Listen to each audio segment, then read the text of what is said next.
तो दोस्तों शुरू करते हैं आज की इंफॉर्मेशन न्यूज। पहली खबर जो आ रही है वो है अडानी ग्रुप से, जिन्होंने लॉन्च किया है अपना न्यू बड़ा प्रोजेक्ट जो कि है launch of Adani health city in partnership with Mayo clinic, जो कि ऑलरेडी एक pioneering world class medical research, affordable health care and education के अंदर डील करने वाली कंपनी है। तो यहाँ पर इन्होंने 2 शहरों के साथ में शुरुआत की है। पहली है अहमदाबाद और दूसरा शहर है मुंबई, जहाँ पर 1000 बेड के हॉस्पिटल्स ये बनाएंगे, जहाँ पर कटिंग एज मेडिकल इनोवेशन को प्रमोट किया जाएगा। बेसिकली दोस्तों ये हॉस्पिटल्स ही है, लेकिन थोड़ा ज्यादा ऊपर के लेवल पे है, क्योंकि यहाँ पर प्रोबेबिलिटी है कि आगे जाकर एजुकेशन को भी इंक्लूड किया जाएगा, यानी प्रॉपर मेडिकल कॉलेजेस ये बन सकते हैं। यहाँ पर फ्यूचर एस्पिरेशंस भी काफी बड़े बताए गए हैं कि इन्होंने मल्टीपल कैंपसेस डेवलप करने हैं मल्टीपल सिटीज के अंदर, और साथ साथ दोस्तों 6000 करोड़ का डोनेशन अमाउंट भी यहाँ पर यूज किया जाएगा इन हॉस्पिटल क्लिनिक्स को बनाने के लिए। यहाँ पर साथ साथ जो है एनुअल इनटेक जो होगा जब एजुकेशनल सेक्टर शुरू हो जाएगा या फिर कॉलेज शुरू हो जाएगा तब का, वो 150 अंडर ग्रेजुएट्स का होगा, 80 रेसिडेंट्स का होगा, 14 फेलोज का होगा,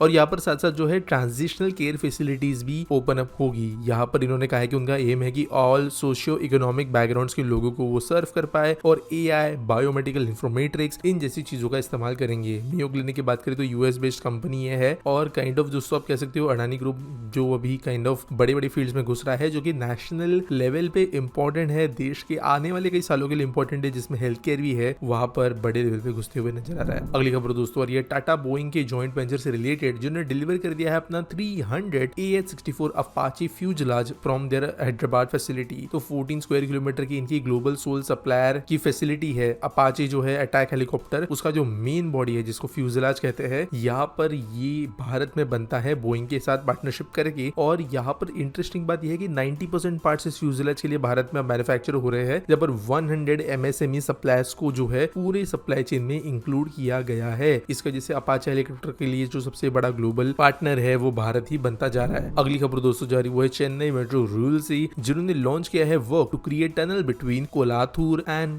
विलीवक्कम as a part of ongoing phase 2 project. तो दोस्तों विद इन 2 वीक यहाँ पर कंस्ट्रक्शन शुरू होगा, ऐसा कहा है। 63,246 करोड़ का जो है फेज 2 प्रोजेक्ट है, 3 करोड़ के साथ में चेन्नई मेट्रो का। और यहाँ पर वैसे ये जो स्ट्रेच की मैं बात कर रहा हूँ कोलाथूर से लेके विलीवक्कम तक का, ये 1 साल से ज्यादा के डिले को फेस कर रहा है, क्योंकि टनलिंग स्टार्ट करने के लिए बहुत दिक्कतें आ रही थी, लेकिन फाइनली अब इसे शुरू कर दिया जाएगा। अगली खबर दोस्तों डिक्सॉन टेक्नोलॉजी से, जो हमारे देश के अंदर इलेक्ट्रॉनिक्स मैन्युफैक्चरिंग की one of the biggest companies बन गई है, और इन्होंने कहा है कि वो एक्टिवली रिक्रूट कर रहे हैं senior talents from market like Taiwan, Japan, Mexico and Europe, और कंपोनेंट प्रोडक्शन को एक्सपांड करने के लिए किया जा रहा है। अब कई लोग ये बोलेंगे कि इंडिया में से रिक्रूट क्यों नहीं कर रहे हैं, और ये बात जो है फ्यूचर में शायद रिलेवेंट बन सकती है, लेकिन करंट स्टैंडर्ड की अगर हम बात करें तो हमारे देश में नहीं है लोग जिनको high quality advance electronics manufacturing का एक्सपीरियंस हो। तो जो कंपनीज एंड कंट्रीज को है ताइवान, जापान, मेक्सिको, यूरोप, यहाँ से लोगों को ले आने की जरूरत है, ताकि ऑब्वियसली वो यहाँ पर प्रोडक्शन में हमारी मदद तो कर सके, लेकिन नेक्स्ट जनरेशन ऑफ पीपल को भी ट्रेन कर सके जो कि भारतीय होंगे। यहाँ पर Tata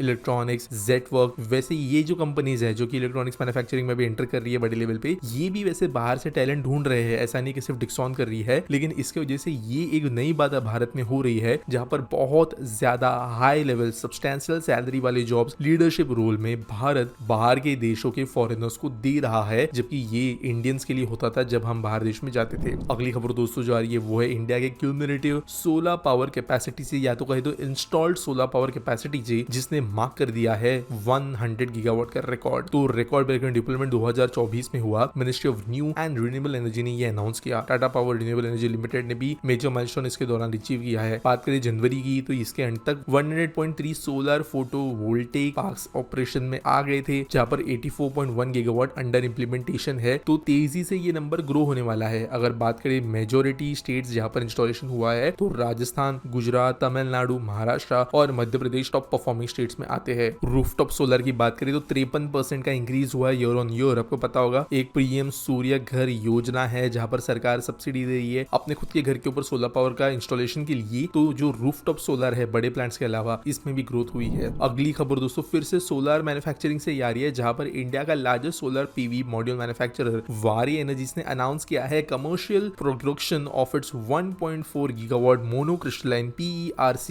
solar cell production in its production line Chikhli, Gujarat में। तो यहाँ पर ये इसकी वजह से भारत का largest solar cell manufacturing facility तो बनी रहा है, जिसकी प्लांट कैपेसिटी 5.4 गीगावाट की है, और ऑब्वियसली ये high efficiency efficiency monocrystalline cells होंगे, जो कि आप कह सकते हो दुनिया के लेवल में कंपिटिटिव होंगे। अगली खबर दोस्तों जो आ रही है वो है ओडिशा से, जिन्होंने एक बहुत सिग्निफिकेंट अनाउंसमेंट की है और कहा है कि ओडिशा के अंदर हर ब्लॉक जो है, जो टोटल 314 नंबर के आते हैं, इनमें स्पोर्ट्स फैसिलिटीज एंड स्टेडियम्स बनेगी। तो दोस्तों स्टेट जो होता है वो डिवाइडेड होता है डिस्ट्रिक्ट्स में, तालुकास में, तो ऐसे ही 314 ब्लॉक तालुकास आप कह सकते हो उड़ीसा के अंदर है। यहाँ पर प्रमोट हो सके स्पोर्ट्स, वेलनेस, हेल्थ और एक रोबस्ट स्पोर्ट्स इकोसिस्टम बन सके, इसके लिए स्टेडियम को हर एक ब्लॉक में बनाने का डिसीजन लिया गया है। और ऐसा नहीं है कि छोटा मोटा यहाँ पे टेनिस ग्राउंड बना के छोड़ेंगे, हर ब्लॉक में 10 से 15 एकड़ का जो है लैंड अवेलेबल होना जरूरी होगा, जहां पर जो है 5 किलोमीटर के रेडियस को काउंट किया जाएगा फॉर ब्लॉक हेडक्वार्टर्स। और हर स्पोर्टिंग फैसिलिटीज में football, cricket, physically athletic track, throw and jumping area, volleyball, kho kho, kabaddi, एक इंडोर हॉल जहां पर बैडमिंटन, टेबल टेनिस जैसे स्पोर्ट्स को खेला जा सकेगा, इनको